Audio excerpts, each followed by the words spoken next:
This is the story of how the house dust mite came to live with man.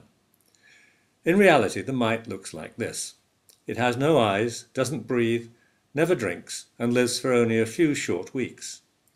An adult mite is small enough to sit on the tip of a pin and considers its droppings as food, which it can produce up to 20 times a day.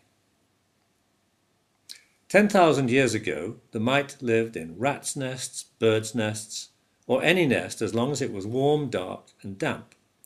Its preferred food included bacteria, molds, and old rotting skin scales.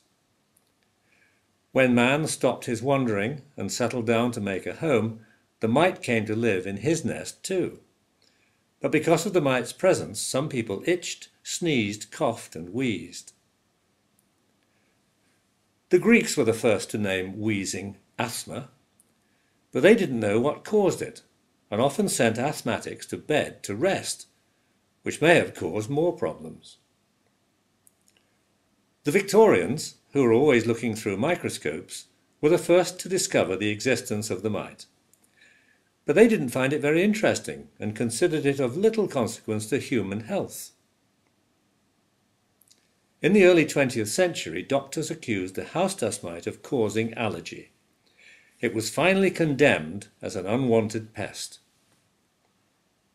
But it wasn't until 1981 that scientists discovered that the mite's tiny droppings were to blame for allergies and advised people to cover mattresses with mite-proof fabric to stop infestation. They warned that old, damp, dark bedding could hold millions of tiny mites. When we toss and turn in our sleep, mite droppings can be disturbed and sent high into the air where they can be breathed in, causing sneezing, wheezing, and coughing. At that time, the medical establishment seemed blind to the danger from mite droppings. Instead, doctors called for more drugs to treat the mite-related symptoms of asthma, hay fever, eczema, and conjunctivitis.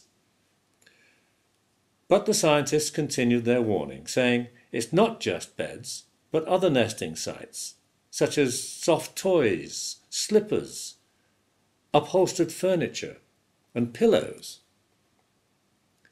Eventually, all doctors agreed, saying, along with properly prescribed medications, make your home safe from house dust mites, reduce clutter, reduce humidity, improve ventilation, and cover your beds with mite-proof material.